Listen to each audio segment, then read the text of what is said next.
तो प्यारे बच्चों, इस वीडियो में डिस्कस करेंगे क्लास 11 सब्जेक्ट हिंदी के मिड टर्म पेपर को, जो कि 2024-25 का है, मॉर्निंग शिफ्ट का है। कंप्लीट पेपर के सॉल्यूशन को डिस्कस करेंगे इसी वीडियो में। सबसे इम्पोर्टेंट अभी तक जितने पेपर हुए हैं दोनों शिफ्ट के, मॉर्निंग इवनिंग के, ऑल सब्जेक्ट आंसर अपलोड हैं।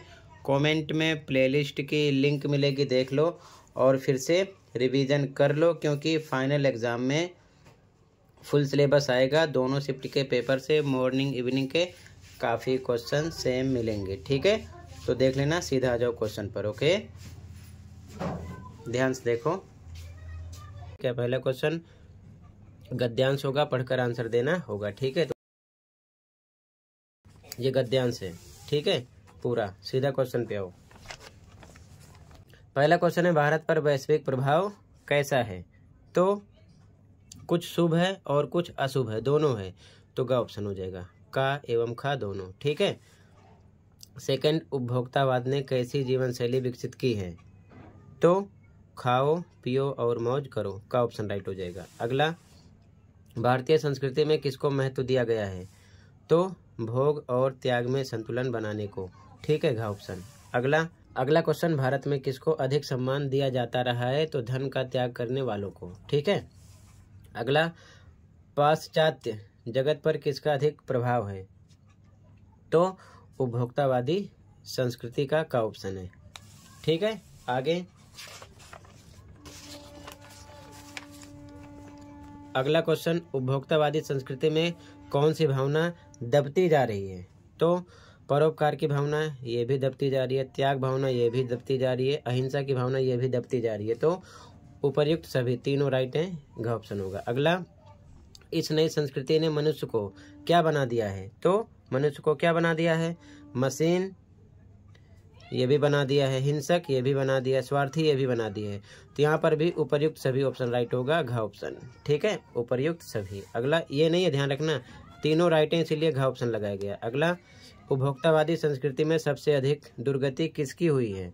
ठीक है, तो किसकी हुई है? नारी की हुई है, ठीक है। यहाँ पर का ऑप्शन आपका राइट हो जाएगा। बाकी पुरुष की, पशुओं की, पक्षियों की, ये तीनों रॉन्ग हैं, ठीक है, ध्यान रखना, सबसे ज्यादा नारी की। अगला क्वेश्चन, उपभोक्ताओं को किसके लिए जागरूक बनाना जरूरी है? किसके लिए? अपने अधिकारों के प्रति, ठीक है, का ऑप्शन हो जाएगा।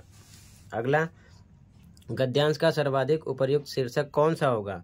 बताओ, उपभोक्तावादी संस्कृति, क्योंकि पूरी टॉपिक इसी के बारे में है, ठीक है, का ऑप्शन हो जाएगा। इसके बाद में सेकंड क्वेश्चन बच्चों पद्यांश होगा, पढ़कर ध्यान से आंसर देना होगा, कविता टाइप में होगा, अच्छे से पढ़ लेना, डायरेक्ट आ जाओ क्वेश्चन पर, ठीक है। पहला क्वेश्चन है सेकंड का, सतरंगी संसार कवि को मोहित ना कर सका, क्योंकि क्या रीजन था?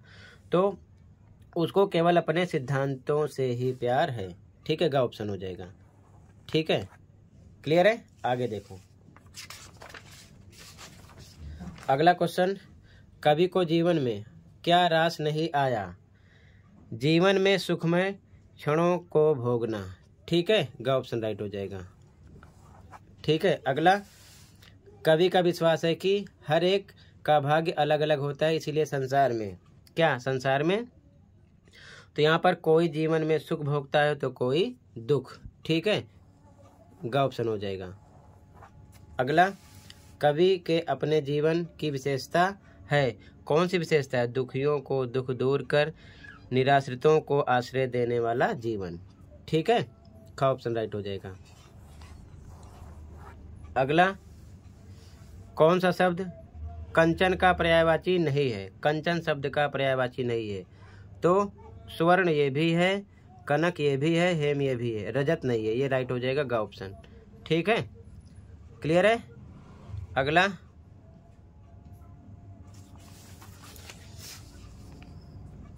सब्जबाग कैसा शब्द है? तो तत्सम भी नहीं है, ठीक है, तद्भव भी नहीं है, देशज भी नहीं है, ये विदेशी है, ठीक है, क्लियर है, घ ऑप्शन हो जाएगा। अगला, कभी क्या पीते पीते जीवन भर चलता रहा?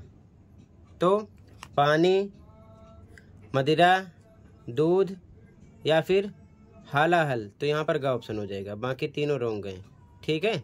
अगला, शैल शिखर श्रृंगों में कौन सा अलंकार है? तो देखो स जब एक वर्ण बार बार आता है तो वहां पर अनुप्रास अलंकार होता है, तो का ऑप्शन राइट हो जाएगा। ठीक है, अगला क्वेश्चन नंबर 3 अव्यक्ति और माध्यम वाले क्वेश्चन होंगे। ठीक है, ध्यान रखना, अच्छे से पढ़ लेना। तो क्वेश्चन है जन संचार माध्यमों का संबंध किससे है? तो सार्वजनिक हितों से है, का ऑप्शन राइट हो जाएगा। बाकी धार्मिक हितों से गलत है, विदेशी हितों से गलत है, पारिवारिक हितों से गलत है। अगला, गांव की पंचायत बैठक किस प्रकार के संचार का उदाहरण है? तो संचार के प्रकार अच्छे से पढ़ लेना, ध्यान रखना, तभी ये क्वेश्चन आप कर पाओगे। ठीक है, अंतरव्यक्तिक संचार है। ठीक है ना, अंतरव्यक्तिक संचार, बाकी तीनों रोंग हैं। अगला, एनी फ्रैंक की डायरी मूलतः किस भाषा में लिखी गई है? सभी डायरी पढ़ लेना अच्छे से, डच भाषा थी। ठीक है ना, डच भाषा। ठीक है, आगे देखो ध्यान से। अगला क्वेश्चन है शब्द, ध्वनि और दृश्य तीनों कहाँ इकट्ठे होते हैं? तो बच्चों टीवी में। शब्द का मतलब बोले जाने वाले शब्द भी होंगे, ध्वनि का मतलब आवाज भी होगी, दृश्य का मतलब देख भी सकते हैं। ठीक है, टीवी हो जाएगा। रेडियो केवल श्रव्य होता है, सुन सकते हैं, इसमें चित्र नहीं दिखाई देता। ठीक है, ध्यान रखना। वायरलेस ऐसा भी नहीं है, और इनमें से कोई नहीं हो नहीं सकता, तो का ऑप्शन राइट होगा। अगला, आजादी के पहले पत्रिका का लक्ष्य क्या था? क्या था? स्वाधीनता। ठीक है ना, का ऑप्शन राइट हो जाएगा, स्वाधीनता। ठीक है, इसके बाद में अगला क्वेश्चन पाठ्य पुस्तक अंतरा भाग 1 पर होगा। ठीक है ना, काव्यांश को अच्छे से पढ़ना है, एमसीक्यू क्वेश्चन होंगे, इसे आपको अच्छे से पढ़ना है, क्वेश्चन इसी के बेस पर है। ठीक है, पहला क्वेश्चन है सूरदास किस भाषा के कवि थे? तो सूरदास से ब्रज भाषा के कवि। ठीक है, अवधी भाषा के नहीं थे, मैथिली के नहीं थे, खड़ी बोली के नहीं थे। अगला, गोपियां किससे ईर्ष्या करती हैं? तो गोपियां कृष्ण की बांसुरी से ईर्ष्या करती हैं। ठीक है, ध्यान रखना। ठीक है, जब आप अच्छे से चैप्टर पढ़ोगे तभी समझ में आएगा। अगला क्वेश्चन, सुजान कनौड़े कौन है? तो कृष्ण को बोला गया। ठीक है, बाकी बलराम रोंग है, श्रीदामा, इसे सुदामा लिखना था, रोंग है, राम भी रोंग है। ठीक है, अगला, नार नवावती में कौन सा अलंकार है? तो फिर से देखो, ना एक वर्ण बार बार आ रहा है, तो ऑप्शन नंबर का अनुप्रास अलंकार हो जाएगा। ठीक है, अगला क्वेश्चन, गिरधर का क्या अर्थ है? तो पर्वत को उठाने वाला गिरधर का अर्थ है। ठीक है, आगे फिर से क्वेश्चन मिलेगा गद्यांश। ठीक है, अच्छे से पढ़ लेना, क्वेश्चन इसी के हिसाब से होंगे। पहला क्वेश्चन, उपर्युक्त गद्यांश किस पाठ से लिया गया है? तो पाठ को अच्छे से पढ़ोगे तभी समझ पाओगे कि किस पाठ से लिया गया है। तो ये है दोपहर का भोजन। ठीक है, अगला, घर की स्थिति कैसी है? तो घर की स्थिति दयनीय है। ठीक है ना, चैप्टर पढ़ोगे तो समझ में आएगी बात। ठीक है, दयनीय है। क्लियर है, आगे देखो ध्यान से। क्वेश्चन 3, निम्नलिखित कथन कारण को पढ़कर सही विकल्प चुनकर लिखिए। ठीक है, तो पहला है कथन, नौकरी से छटनी होना आत्मसम्मान की बात है। ठीक है, तो ये गलत बात है, ये भी। ठीक है, अगला, विदेश में व्यापार करने से छटनी होती है, ये भी गलत बात है। ठीक है, दोनों कथन गलत हैं, तो खा ऑप्शन हो गया। कारण कथन है और कारण आर दोनों ही गलत हैं। ठीक है, खा ऑप्शन हो जाएगा। आगे, पैबंद किस पर लगे थे? तो पैबंद साड़ी पर लगे थे। ठीक है, साड़ी पर। अगला क्वेश्चन, मुंशी जी किस विभाग में काम करते थे? तो मकान किराया नियंत्रण विभाग में। ठीक है, तो यहाँ पर खा ऑप्शन राइट हो जाएगा। अगला क्वेश्चन, पाठ्य पुस्तक अंतराल भाग 1 से होगा, ये भी मिलान करना है। तो पहला आर्ट, तो आर्ट है आपका कला का रूप, यानी कि फर्स्ट का 4 हो गया। ठीक है, फर्स्ट का 4, तो अब फर्स्ट के 4 से ध्यान रखना, फर्स्ट का 4 है, बाकी छोड़ दो। इधर देख लेते हैं, फर्स्ट का 4 का में है, फर्स्ट का 4 खा में भी है, इसमें नहीं है फर्स्ट, ये गलत हो गया, ये गलत हो गया। एक और देख लेते हैं। ठीक है, उसके बाद में मकबूल के पिता तो क्या थे? यथार्थवादी। सेकंड का 3rd है, तो यहाँ सेकंड का क्या है? 3rd। ठीक है, तो सेकंड का 3rd देख लेते हैं। पहले और दूसरे में सेकंड में 3rd है, सेकंड में 3rd है। अभी भी दोनों राइट हैं, एक और पहचानो। ठीक है, दोनों में सेम चल रहे हैं। अगला, मराठा योद्धा, तो ये थे तलवार ढाल, यानी कि 3rd का आपका है सेकंड, तो 3rd का सेकंड देखते हैं। इन दोनों में 3rd का सेकंड, 3rd का फर्स्ट, तो ये रॉन्ग हो गया। ठीक है, ये राइट हो गया, का ऑप्शन हो गया यहाँ पर। ठीक है, का वाला राइट है। आगे देखो, अगला क्वेश्चन, बेंद्रे द्वारा कैनवस पर बनाई गई पेंटिंग का क्या नाम था? तो बैंग बांड। ठीक है, आगे मकबूल के लिए बिन्सर न्यूटन ऑयल ट्यूब, और कैनवस किसने मंगवाए? तो उसके पिता ने, का ऑप्शन हो जाएगा। ठीक है। अगला, दादा की मृत्यु के बाद हुसैन किस स्थान पर बैठकर रोता था? तो दादाजी के बिस्तर पर, खा ऑप्शन राइट हो जाएगा। ठीक है। अगला क्वेश्चन, मकबूल ने गांधी जी का पोर्ट्रेट ब्लैक बोर्ड पर कब बनाया? तो 2 अक्टूबर को। स्टोरी पढ़े हो ना, का ऑप्शन राइट हो जाएगा। अगला, किस फिल्म का पोस्टर देखकर मकबूल को ऑयल पेंटिंग बनाने का विचार आया? तो सिंहगढ़। ठीक है, गा ऑप्शन हो जाएगा। अगला, मकबूल के कितने मित्र थे? बताओ। 5 थे। ठीक है, 5 मित्र थे। ठीक है, ध्यान रखना। आगे देखो ध्यान से।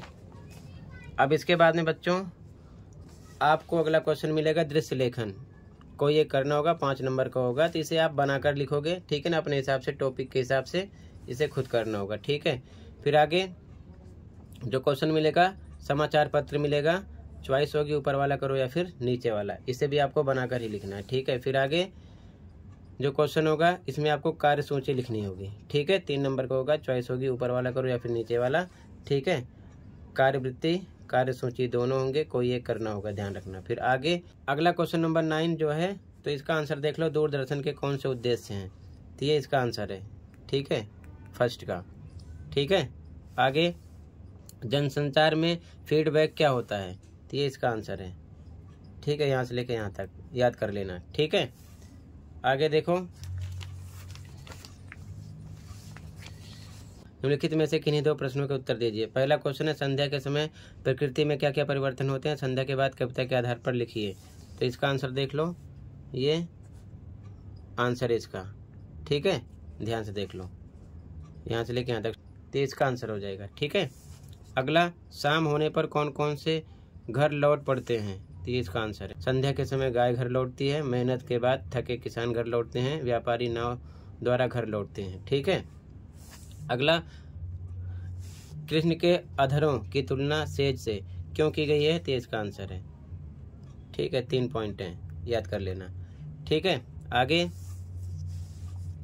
काव्यांश की सप्रसंग व्याख्या करनी होगी। ठीक है, सप्रसंग व्याख्या ध्यान रखना, चॉइस होगी, कोई एक करना होगा। तो संदर्भ, प्रसंग, व्याख्या जैसे लिखते हैं आप अच्छे से सपोर्ट से तैयार कर लेना। ठीक है, क्योंकि इसमें फॉर्मेट होगा संदर्भ का 1 नंबर, प्रसंग का और व्याख्या का। ठीक है, और विशेष का 1-1 नंबर होता है, तो 4 हेडिंग होती है, इसके अंतर्गत लिखना होता है। ठीक है, ध्यान रखना। आगे निम्नलिखित में से किन्हीं 2 प्रश्नों के उत्तर दीजिए। हामिद की किन्हीं 3 चारित्रिक विशेषताओं का वर्णन कीजिए। तो इसका आंसर देख लो, पहला पॉइंट, दूसरा, तीसरा, चौथा, 5वां। ठीक है, हामिद के बारे में ये आंसर है। ठीक है। आगे में दिव्यांगों के प्रति कैसा व्यवहार करना चाहिए, गूंगे पाठ को केंद्र में रखकर बताइए। ठीक है, तो गूंगे पाठ के आधार पर ये इसका आंसर हो गया है, पॉइंट में लिखे गए हैं। ठीक है, इसे तैयार कर लेना। ओके। अगला क्वेश्चन, सिद्धेश्वरी ने अपने किस पुत्र के लिए रामचंद्र से झूठ बोला और क्या बोला? ठीक है, तो इसका आंसर है। ठीक है, अच्छे से पढ़ लेना। आगे फिर से सप्रसंग व्याख्या करनी होगी, इस बार गद्यांश होगा, तो सेम चॉइस होगी, कोई एक करना होगा, 6 नंबर का होगा, ध्यान रखना। तो 4 हेडिंग चलेगी, संदर्भ, प्रसंग, व्याख्या, विशेष। ठीक है, तो इस हेडिंग के अंतर्गत आपको लिखना है संदर्भ, जैसे आप लिखते हो प्रस्तुत, गद्यांश है, पद्यांश है, जो भी हमारी पाठ्य पुस्तक अंतर्भाग 1 के, फिर डैश नामक पाठ से लिया गया, इसके लेखक ये हैं, लिखते हैं। उसके बाद में प्रसंग में किसके बारे में बताया गया, व्याख्या में इन्हीं लाइनों को बढ़ा चढ़ाकर लिखना है, और विशेष में इसमें कौन सी भाषा है, कौन सा मुहावरा है, कौन सा अलंकार है, कौन सी शैली है, किसके बारे में बताया गया है, ये सब लिख देते हैं। ठीक है, तो इसे आप अच्छे से कर लेना। ठीक है, तो टोटल मैंने पूरा पैटर्न समझा दिया है। ठीक है, आगे देख लो यहाँ तक। अगला क्वेश्चन है, 60 शब्दों में आंसर देना होगा। जैसे कि मकबूल का अपने दादा से विशेष लगाव रहा, स्पष्ट कीजिए, कोई ये करना होगा, तो इसका आंसर हो जाएगा। ठीक है, क्लियर है। इसके बाद में पाठ में बड़ौदा शहर की जिन विशेषताओं का उल्लेख किया गया है उन्हें स्पष्ट कीजिए। तो देखो ये इसका आंसर हो जाएगा। तो ये इसका आंसर हो जाएगा, सेकंड का ये पॉइंट है। ठीक है, अच्छे से पढ़ लेना। ठीक है, ये 14 के फर्स्ट का आंसर है और ये सेकंड का आंसर है, पॉइंट में 1 2 3 4। ठीक है बच्चों, तो इसी के साथ ये कंप्लीट हुआ। मिलते हैं अगली वीडियो में। Thank you for watching.